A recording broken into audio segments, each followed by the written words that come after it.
What you've just heard is one of the many deaths from the monkey, the new major motion picture from Osgood Perkins, Stephen King, and James Wan. Experience it in theaters everywhere this Friday, because everybody dies, and that's life.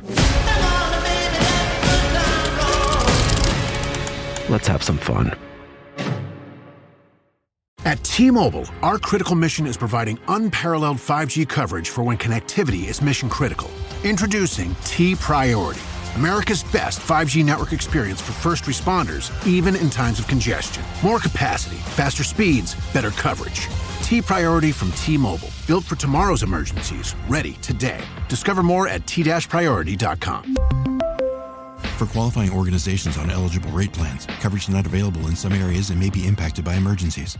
Hey everyone, and welcome back to Big Mad True Crime, where we get big mad over true crime. I'm your host, Heather Ashley, and today's case is out of Idaho. Small talk sucks, so let's dive in.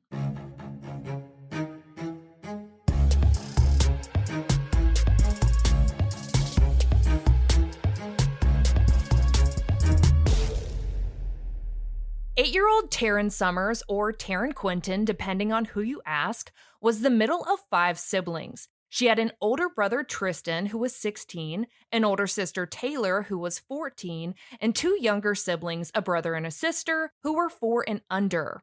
And while Taryn and her siblings were adorable with their red hair, big smiles, and matching T names, their home life wasn't as perfect as it seems. The siblings' mothers struggled, and according to posts made by their Aunt Heather, the kids' fathers were in and out of trouble with the law. There wasn't much stability when it came to their home life, but the rest of their mother's family did the best that they could to give them some. Not much is publicly known about Taryn's dad's side of the family, but her mother's side gave every ounce of love that they could to her, her brothers, and her sisters. Be it family days with the cousins, running around and laughing until they couldn't hold themselves up anymore, to story times with the grandparents, and making sure to show up for every life event, be it birthdays or graduations.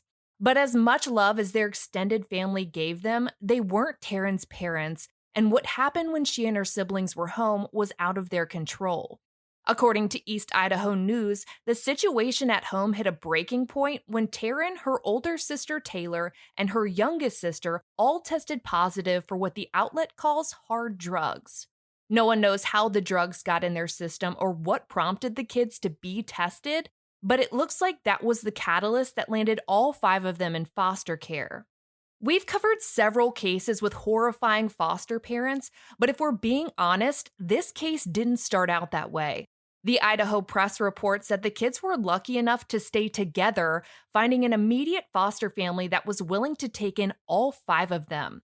I don't know what size heart or what amount of organization it takes to take in 5 siblings on top of your own children at the drop of a hat, but in 2020, Taryn and her 4 siblings found them. According to the outlet, the foster family said that Taryn was so willing to help and that she became a part of their family instantly, specifically mentioning how lovely she played with their own children, and noted that they had never laughed as much as they did when Taryn and her siblings were with them. Unfortunately, though, that house of laughter was short-lived. Per usual, as the placement continued, family members came forward ready and willing to take them in.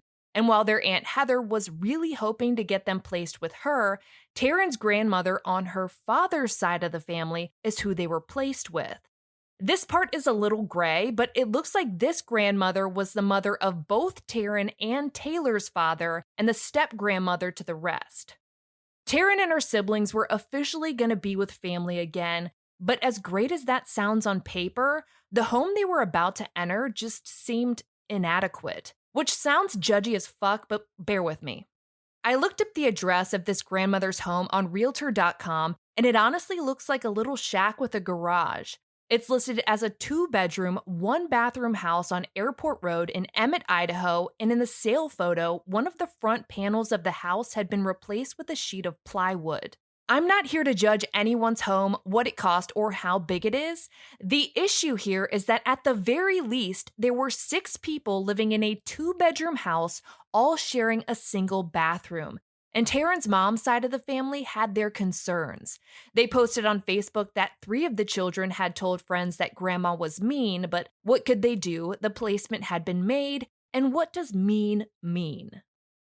A couple of months went by as both sides of the family tried to navigate foster care in a kind of co-parenting situation, and it wasn't easy. By July of 2020, Taryn's aunt posted that her side of the family had been completely cut off.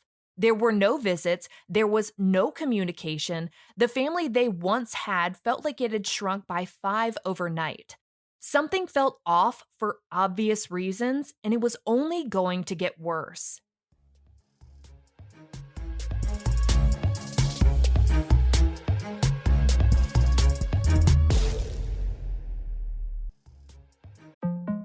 TaxAct knows small business owners can sometimes use a little help with their taxes. That's why TaxAct has Expert Assist, a team of live tax experts ready to answer any questions you may have. Think of them as your own personal sidekick. Not like one of those funny talking animal sidekicks, more like the super smart nerding out on tax code and business casual attire sidekick, but just as helpful and lovable. TaxAct. Let's get them over with.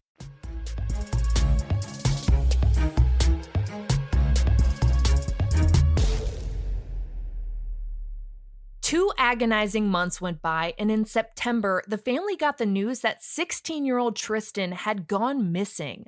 I'd love to tell you that a giant search party was deployed and he was found safe, but I couldn't find a single news article about it.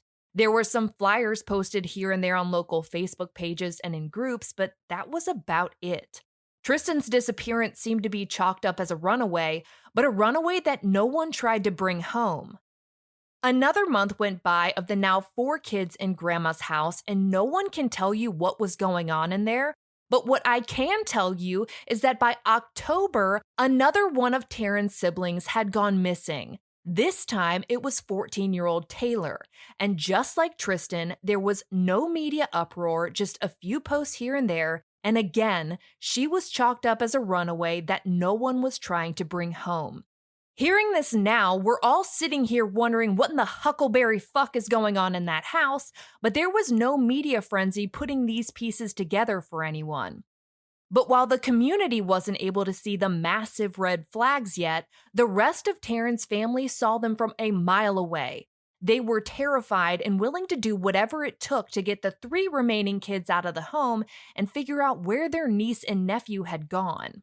Their Aunt Jen posted to Facebook saying that they had tried so hard to do everything they could to remove the kids from the home, but that CPS was not helpful or motivated. Their Aunt Heather added that in the end, they were told that the placement could not be changed. They felt completely helpless, but all they could do was hope at that point. Hope that Tristan and Taylor were somewhere safe, and hope that Taryn and her little brother and sister would be safe in the home that the other 2 had run from. Saying it out loud, we can only imagine how defeating that felt. With the 3 youngest still in Grandma's care, life went on as normal, whatever normal was in that house. Taryn went to a local elementary school where teachers instantly fell in love with her.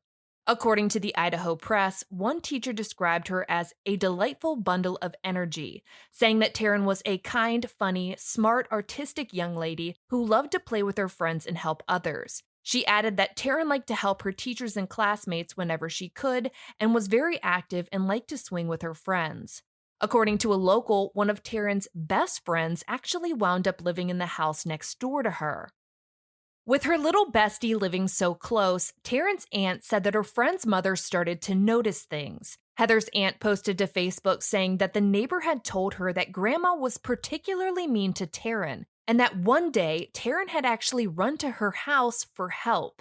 Now, there's no public record of this incident, and we don't know what kind of help she was seeking, but what we do know is that Taryn's aunt said that the police had failed Taryn then, and they were failing her now. It doesn't look like Taryn got the help that she was seeking and instead got punished for seeking it. After Christmas of 2020, Taryn was taken out of public school to be homeschooled.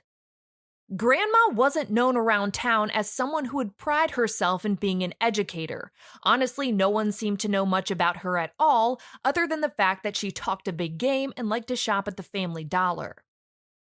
When it comes to homeschool regulations in Idaho, there really aren't many. According to Moving Beyond the Page, you don't need to submit a letter of intent to the superintendent, you don't need a curriculum approved by the school district, you don't have to have any hour or day requirements set aside for teaching, you don't have to answer any questionnaires provided by the state about your teachings, and the kids are not required to take any standardized testing to make sure they're progressing. Essentially, if Grandma wanted to take Taryn out of public school, she could, and not many questions would be asked. With 2021 rolling in, Taryn was officially out of public school and out of any kind of public eye. But Taryn's little brother and sister were still going to preschool. Every morning, Grandma would drop them off and Taryn would return home with her until it was time to pick her siblings back up. To this day, I couldn't tell you if Taryn was taught a damn thing. This entire situation seemed to be getting worse and worse as red flags were popping up like wildflowers. But on April 12th of this year, 2021, the whole field of flags caught on fucking fire. Around 7 p.m., East Idaho News reports that Taryn's grandmother made yet another call to police to report a third child missing.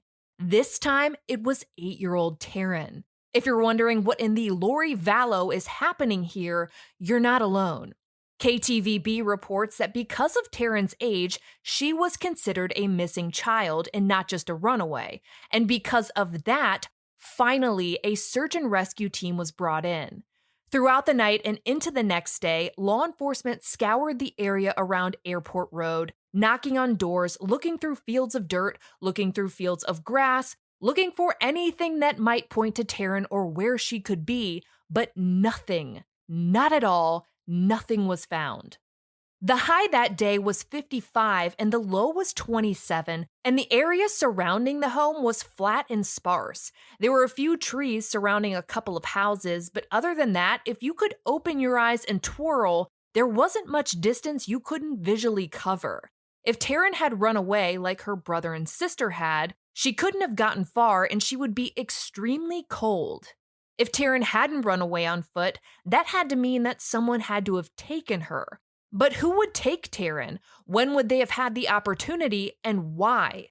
The idea that maybe Tristan and Taylor had come back for their sister was thrown around, but it didn't stick. People wondered if maybe the kids' mother was taking them back one at a time, but that didn't stick either. The kids were definitely not with her, and according to the kids' Aunt Jen, their mother had already spoken to police and was doing everything she could to help. By April 13th, Taryn's case finally hit the news, and with it, the public was finally aware that 3 children were missing, all from the same home in the middle of Nowheresville on Airport Road. Finally, there was a massive uproar. Everyone was wondering why they were just now hearing about this, and how there were still kids in a foster placement where now 3 of the original 5 had gone missing and never returned. KLEW was able to speak to a member of the search and rescue team that had been out looking for Taryn and asked if they'd been called out to search for Tristan and Taylor when they had been reported missing. And while they didn't answer the question directly, they said, "Whenever the sheriff's office calls, we respond, but we were not out in the fall." With everyone just now catching wind of what was going on, the true crime community came together like an elite squad known as the I'm Gonna Find Out unit and went digging for any kind of answers. Initial reports said that while Tristan and Taylor were missing, they were only considered runaways and had been in contact with family and were not considered to be in danger. But Taryn's mom's side of the family said that that report gave them a false sense of hope because as far as they knew, Tristan and Taylor hadn't been heard from since they were reported missing. That being said, a woman did come forward on Facebook who said that her son was friends with Tristan and said that Tristan had reached out at some point to let them know he was okay. Now, a friend isn't a family member, and from what I could gather, this communication was done via text. So the I'm Gonna Find Out unit wasn't convinced that any of the 3 were out of danger just yet. But they were about to get some help.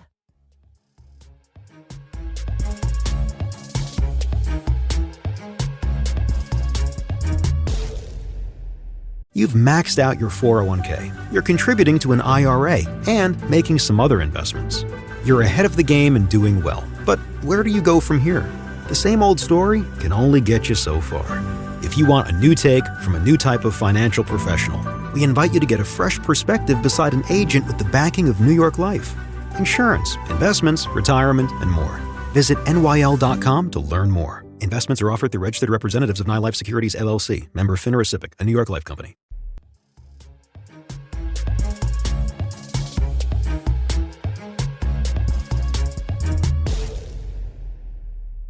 Within 24 hours of Taryn's disappearance, KTVB reports that not only was the sheriff's department on a mission to find her, so were the state police, the U.S. Marshals, and the FBI. With that, the 2 remaining children were removed from the house, and Aunt Heather was back at it, trying to do whatever she could to get custody of them. The community rallied with her and even offered to start a GoFundMe to help her with any costs associated with it. It doesn't look like she took them up on that offer, but hot damn, Emmett, Idaho, way to get shit done. The search for Taryn continued through the 14th, and CBS 2 aired a video of a drone being used with an ambulance in the background on standby. But even with the extended support, there was no sign of Taryn. The search continued on into day 3, and 3 days is all it took. On the afternoon of April 15th, the media that was parked out on the corner of Airport Road couldn't ignore the familiar van coming down the street. It was the coroner's van, and it wasn't driving into the woods. It was driving right to the home that Taryn had disappeared from. Kristen McPeak of CBS 2 posted photos as everything unfolded in rapid time. Law enforcement vehicles lined both sides of the street, the road was blocked off, police tape was wrapped around the property, and an Idaho State Police mobile command center was brought in. Something major had just happened. No one knew what, but they knew it was big when CBS 2 reported that the media had been asked not to film because sensitive material was being removed from the property. When they were finally cleared to turn the cameras back on, there was a privacy tent set up in the front yard. In a video from KLEW, you can see that right underneath that tent was a black vehicle with its trunk open. Within a few hours, there was a press conference. At the press conference, law enforcement confirmed that they were able to get in contact with Tristan and Taylor and they were safe. But that wasn't the case for Taryn. A body had been found, and though an official ID hadn't been made, it was believed to be the body of 8-year-old Taryn Summers. And not only had she been found, someone had been arrested. The press conference was quick, and they were clear that they weren't going to be answering any questions or releasing any more information at the time, but the I'm Gonna Find Out unit was on a mission. And through a quick search of a jail roster in the neighboring county of Ada, they found a single person with a charge of first-degree murder. It was 54-year-old Connie Ann Smith, a.k.a. Grandma. Nothing was known at that point about what had happened, how they found Taryn, or where they even found her, but a community official at a city council meeting made a statement that made it pretty clear that it was bad, saying, "Being involved in these cases sucks out your will to live sometimes. What you see, what you smell, and what never goes away ever." 3 days after Taryn's body had been found, a vigil was held, and in a piece by East Idaho News, you can see that friends, community members, and even complete strangers brought an endless amount of pink and purple balloons, stuffed animals, and flowers that they laid next to a sign that read, "Death leaves a heartache that no one can heal. Love leaves a memory that no one can steal." In one of their photos, you can see a row of children kneeling in front of what looks like a sea of candles.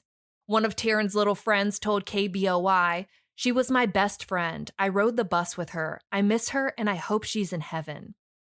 The following day, Grandma Connie was in court, and from then on out, all evidentiary hell broke loose.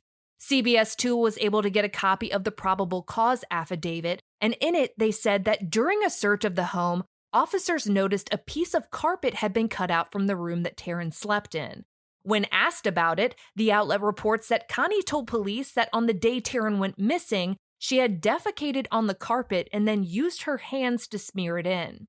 Instead of using carpet cleaner, Connie's solution to this problem was to cut the piece of carpet out of the whole ass floor. What did she do with the piece of carpet? Did she throw it in the trash? Of course not. She told police that she had burned it. Because why the fuck not? I mean, nothing else made sense at this point, so why not throw an extra wrench into the dodgeball stadium? After this carpet incident, KTVB reports that Connie was seen at the younger children's preschool. East Idaho News reports that at around 1 p.m., Connie came to pick up the kids with Taryn in the back seat. According to the outlet, Connie told a teacher to be very quiet because Taryn was asleep. The teacher said that Taryn's head was tipped back. Once Connie got the kids home, KTVB reports that she told the police that she, a 54-year-old woman, carried a still sleeping 8-year-old Taryn into the house and into a bedroom where she was expected to stay for the rest of the day as punishment. According to East Idaho News, Connie told the police that around 4 p.m. she went into the bedroom that Taryn was in to take her a snack, but she said that Taryn refused to eat. She then left the room to tend to the other kids, and when she came back to check on Taryn an hour later, she was gone. It took her another 2 full hours to report her missing. I haven't seen a single report about Connie searching on her own or even calling neighbors to see if Taryn had run over there. Nothing. Connie says she saw her last at 4 p.m., noticed she was missing at 5 p.m., and waited until about 7 p.m. to report her missing. When police asked about her relation to Taryn, she told them that she had adopted her or something like that. Something like no. She was her grandmother and Taryn was in foster care. End of correct answer. In the investigation that followed, police took the 2 younger kids from the house. As they were getting the kids ready to leave, law enforcement asked her about the car seat situation because safety. East Idaho News reports that Connie told them to get the car seats out of a pickup truck. When they asked about the black Lexus parked out front, the one that she had allegedly driven to daycare, East Idaho News reports that she told police that she was having issues with it and that she couldn't find the keys. That car must have been through some shit in order to all of a sudden be out of commission and the keys just poof into oblivion in that 1,052 square foot abyss. With every outdoor search leading to absolutely nothing and every call confirming that Taryn wasn't with anyone she knew, everything kept pointing back to that house. So, back to that house police went. This time, the outlet reports that an Idaho state trooper was on a mission to find those keys. And that's exactly what he did. Where did he find them? Hiding above the kitchen cabinets. Officers took the keys and beelined it to the black Lexus out front and started with the trunk. They searched through it and found nothing. However, one officer did notice something reflective coming from the back window. They opened one of the black doors and found a black trash bag in the floorboard. East Idaho News quotes a state police detective as saying, "I kind of got that feeling of what I'd find when I opened it." When detectives opened the black trash bag in the floorboard of that Lexus, the outlet reports that the trooper saw the profile of what looked like a young child's face, that it had light hair and that the complexion of the skin was very pale and with what seemed like blue lips. The trooper said that he immediately thought it was the body of Taryn Summers, and it was. The outlet reports that officials had to confirm Taryn's ID by comparing her DNA to her mother's. A warrant was issued and Connie was taken into custody in a neighboring county. With no cause of death yet, Connie went to court, and to everyone's shock, CBS 2 reports that her charge of first-degree murder was dropped and replaced with felony failure to notify a death and felony destruction, alteration, and concealment of evidence. This felt like a huge blow, but East Idaho News quotes the prosecutor as saying, "The state is waiting for the conclusion of the investigation before making a final determination of any charges. It would be my current belief that additional charges for Miss Smith will be coming." With that, she was given an $800,000 bond.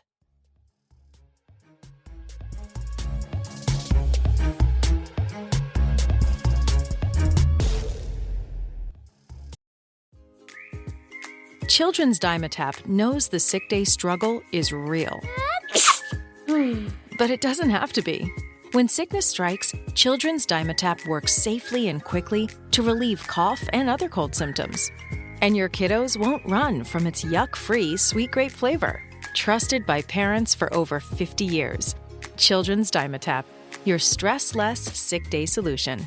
Use as directed.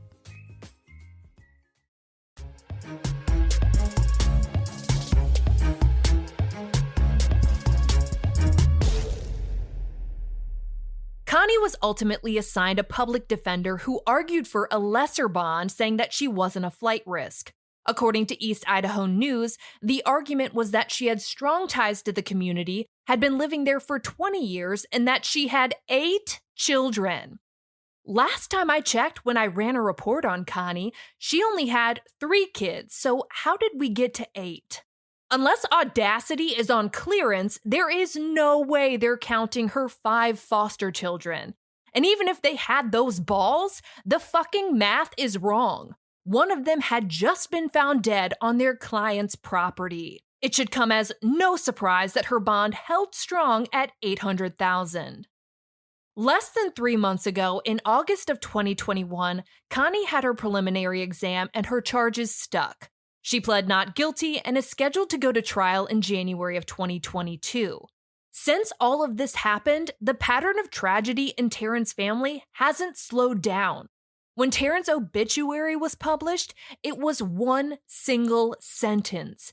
It simply read, Taryn Summers, 8, of Emmett, died earlier in April.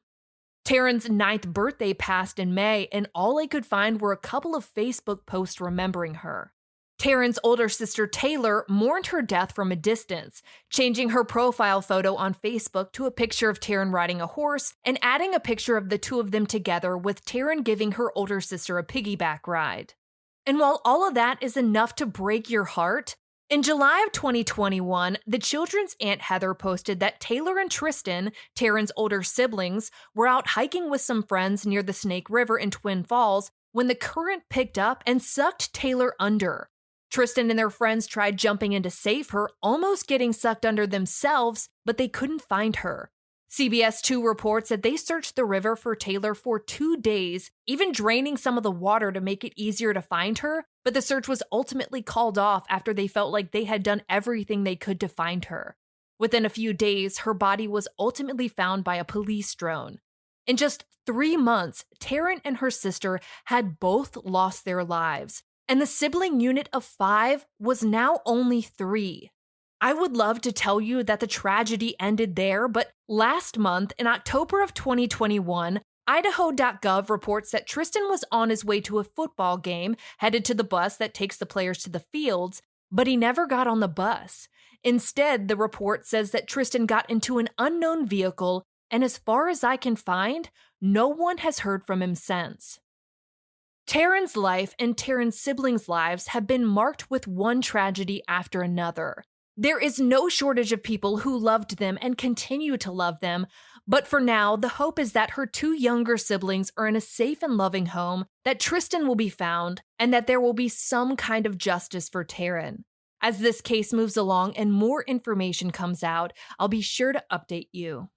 For all photos pertaining to this case, check out Taryn's highlight at the top of my Instagram profile at @TheHeatherAshley and join me there tonight at 8 p.m. Eastern, where you go live with me and we talk about today's episode and all other true crime cases on your mind.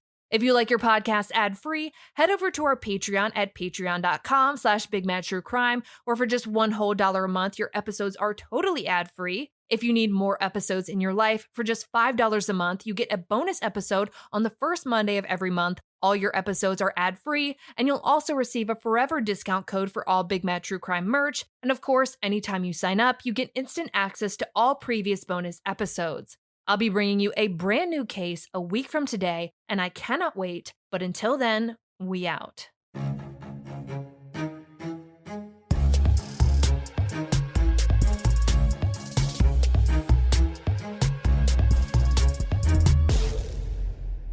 I am aware that I interchange aunt and aunt. It is a fundamental flaw in my vocabulary. Please don't come for me. Master of horror Stephen King raves about The Monkey. You've never seen anything like it. It's insane. The monkey that likes killing our family, it's back. Critics are calling it the most fun horror movie in years. It's a bloody, bloody, bloody fun time. Dad, I'm scared. I know. From producer James Wan and Longlegs writer-director Osgood Perkins comes the horror movie event of the year, The Monkey. Rated R. Now playing in theaters.